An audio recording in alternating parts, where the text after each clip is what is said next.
Projectile motion. An object is launched in an arbitrary direction in space with an initial velocity and then allowed to move under the influence of gravity alone is called projectile, and such motion is called projectile motion. The path followed by the projectile is called its trajectory. So यहाँ पर क्या होता है कि जब भी आप किसी प्रोजेक्टाइल को या किसी ऑब्जेक्ट को other than vertical and horizontal direction आप थ्रो करते हैं, सो वो एक पाथ फॉलो करता है और उस पाथ को ही अपन क्या बोलते हैं, उसका ट्रेजेक्ट्री बोलते हैं। ठीक है। देन इसके कुछ एग्जांपल्स आपको हम समझाना चाहेंगे, जैसे बम रिलीज्ड फ्रॉम एन एरोप्लेन, बम का रिलीज होना, a bullet fired from gun, a ball is throne direction in any direction. Here we assume some assumptions. We take some assumption. There is no air friction. Rotational effects of Earth and its curvature do not affect this motion. Because of the rotation of Earth, the value of g changes. g की value क्या होती है, change होती है। और चूंकि ये motion जो है वो अंडर द ग्रेविटी भी हो रहा है, तो ग्रेविटी चेंज नहीं होना चाहिए। And another one is acceleration due to gravity g remains constant all along the trajectory and it's directed towards downward। किधर होना चाहिए, हमेशा डाउनवर्ड डायरेक्शन में होना चाहिए। हम आपको एक एग्जांपल बताते हैं, इसको टू डायमेंशनल मोशन भी बोला जाता है। Suppose we have three specific coordinates x y and z। ये हमारे x एंड y z होगा, और यहाँ पर अगर हम बना दें इसको इधर, और ये बन गया हमारा एक प्लेन। सो अगर आप इस तरीके से आर्टिकल को थ्रो करेंगे तो इसका जो पाथ होगा वो कैसा होगा, ऐसा। ये x डायरेक्शन में भी बढ़ रहा है और y डायरेक्शन में भी मूव कर रहा है। ठीक है, it moves along the x direction as well as y direction, but its motion along the x direction is uniformly motion। x डायरेक्शन में जो इसका मोशन है वो कैसा है, यूनिफॉर्मली डायरेक्शन है। There is acceleration is 0, but in y direction acceleration due to gravity always acts downward। किस डायरेक्शन में एक्ट कर रहा है, ये डाउनवर्ड डायरेक्शन में ये एक्ट करता है इस तरीके से। तो ऑब्जेक्ट क्या होता है, पहले यहाँ से स्टार्ट हुआ, देन वो हाईएस्ट पोजीशन पे पहुंचेगा और उसके बाद ये कंटिन्यूसली इसको फिर वापस ग्राउंड पे ले आएगा। क्लियर है यहाँ तक? चलिए अब हम आगे बात करते हैं ऑब्लिक प्रोजेक्शन की।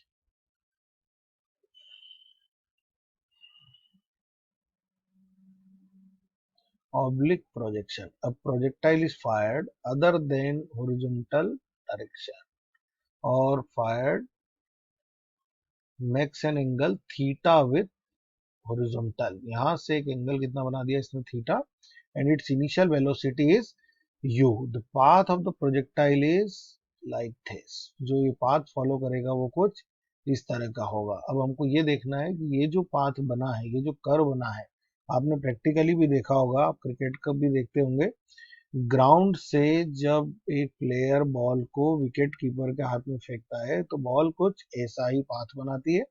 आप भी एक स्टोन को थ्रो करेंगे तो वो भी कुछ ऐसा ही पाथ बनाता हुआ जाएगा। So this is its maximum height h and this is range, ground to ground कितना डिस्टेंस इसने ट्रेवल किया, this is called range. Now component of this initial velocity is u cos theta and here u sin theta. ये वाला component हमारा क्या हो गया, u sin theta and u cos theta. So function of this u cos theta is कि ये क्या करेगा, इसको हॉरिजॉन्टल डायरेक्शन में आगे बढ़ाता है। वर्टिकल डायरेक्शन का कंपोनेंट कौन सा है, u sin थीटा। इसका काम क्या है, ये ऑब्जेक्ट को लिफ्ट देता है, but at certain time interval के बाद ये यहाँ पर पहुंच जाएगा मैक्सिमम हाइट। और इस पोजीशन पर भी इसके दो कंपोनेंट होना चाहिए, एक कंपोनेंट ये वाला होना चाहिए vx velocity in x direction is equal to u cos theta. ये कंपोनेंट पूरे throughout the journey same रहता है। और दूसरा जो कंपोनेंट है वी वाई, ये क्या हो गया हमारा, जीरो, क्योंकि मोशन अंडर द ग्रेविटी है। एक सर्टन लिमिट पे जाने के बाद बॉडी की जो वेलोसिटी वो क्या हो जाती है, जीरो हो जाती है। क्लियर? सो हमको अब इसके कैलकुलेशंस करना है। यहाँ पर एक्स डायरेक्शन में भी मोशन हो रहा है, वाई डायरेक्शन में भी मोशन हो रहा है, और दोनों ही डायरेक्शन के मोशन एक दूसरे से इंडिपेंडेंट है। So it is also called motion of physical independence.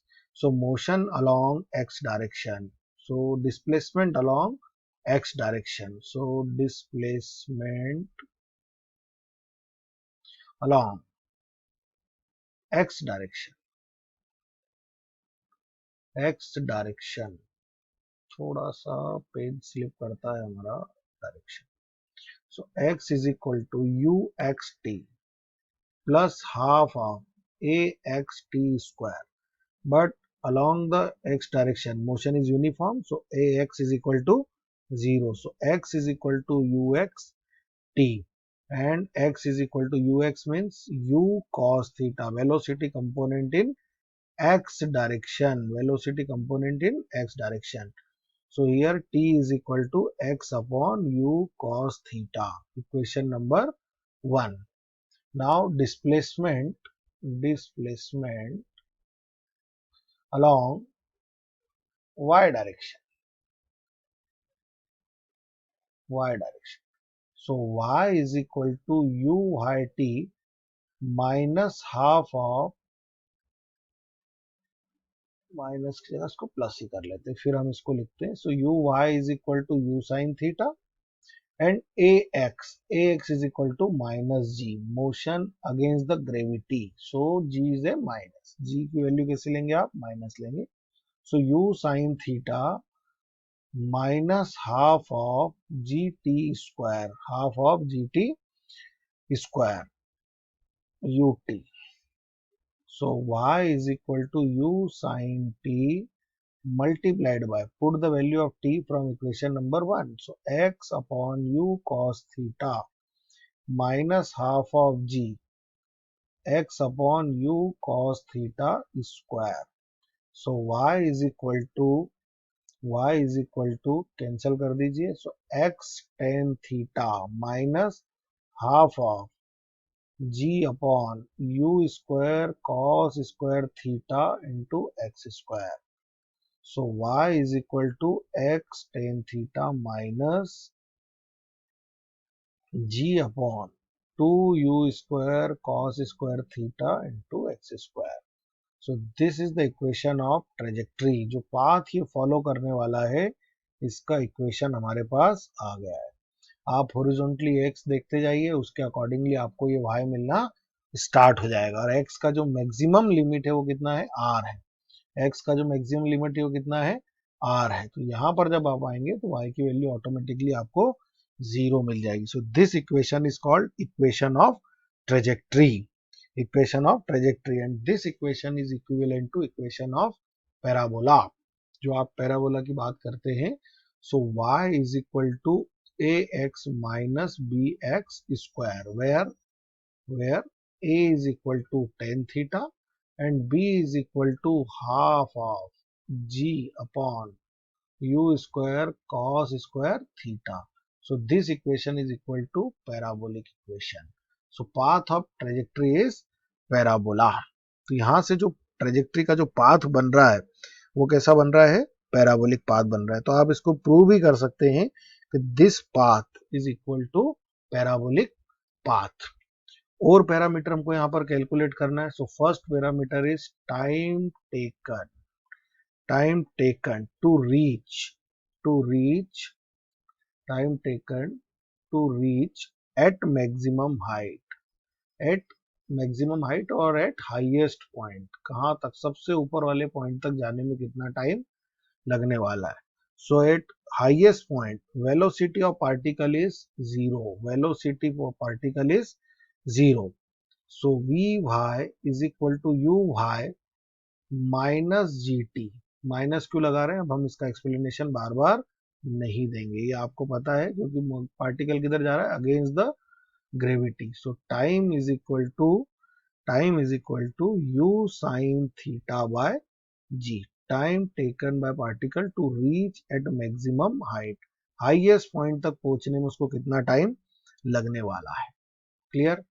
तो यहाँ से यहाँ तक जाने में उसको कितना टाइम लग रहा है ये आपने कैलकुलेट कर लिया. Now another parameter is maximum height.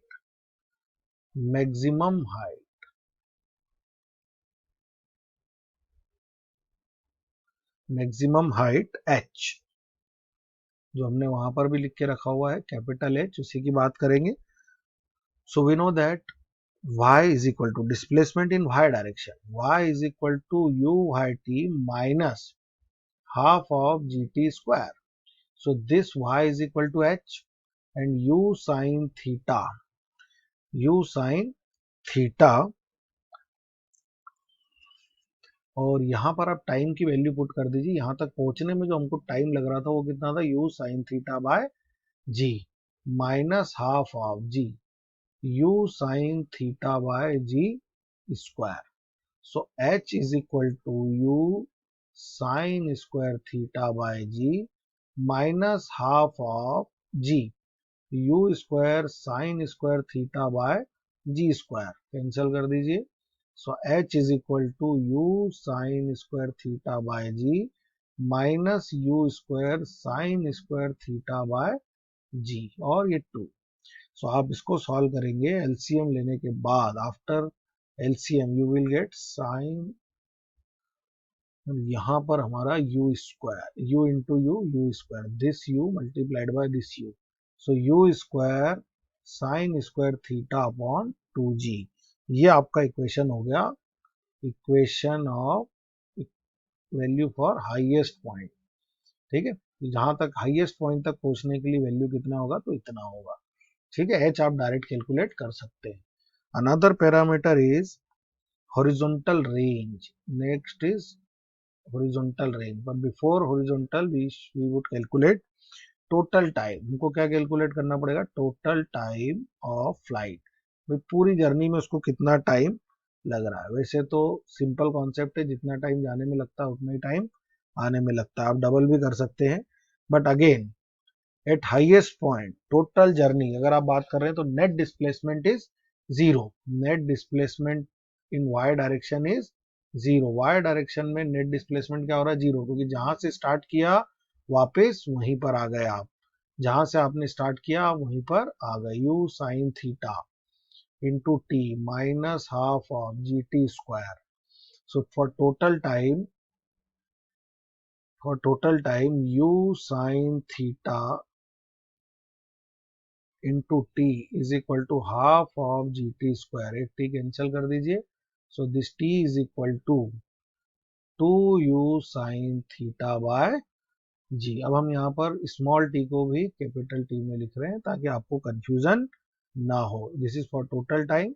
और अगर आप देखेंगे u sine theta by t लिखेंगे, so this t is equal to 2t. Small t की अगर बात करता हूँ तो this t is equal to 2t. So total time of flight. Now range. Range means कितना उसने हॉरिजॉन्टल ट्रेवल किया, horizontal range.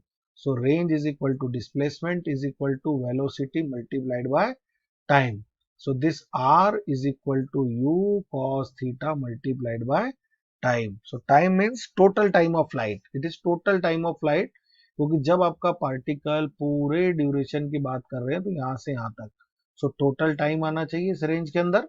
So time is equal to total time. मैं इसको भी यहाँ पर कैपिटल टी कर देता हूँ. So R is equal to u cos theta multiplied by 2u sin theta by g.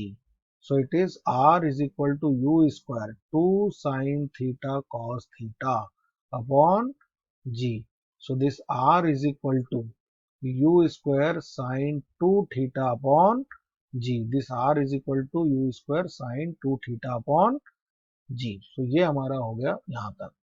For maximum value of this r, for maximum value of this r, sin 2 theta should be equal to 1. So 2 theta is equal to 90 degree. Sin inverse 1, सही है, 90 degree की value 1 होती है. So theta is equal to 45 degree. So R maximum is equal to u square by g. R maximum, maximum horizontal range. जब भी आप किसी article को 45 डिग्री से थ्रो करेंगे, so it will cover maximum range. क्या कवर करेगा ये, मैक्सिमम रेंज कवर करता है. ठीक है. दूसरा इसके अंदर एक आर्टिकल और आता है कि भाई अगर आप इस आर को 90 माइनस थीटा डिग्री से रिप्लेस कर दें, there are two angles for same range. तो हमने एक एंगल हमारा थीटा था, दूसरे एंगल की अगर अपन बात करते हैं तो ये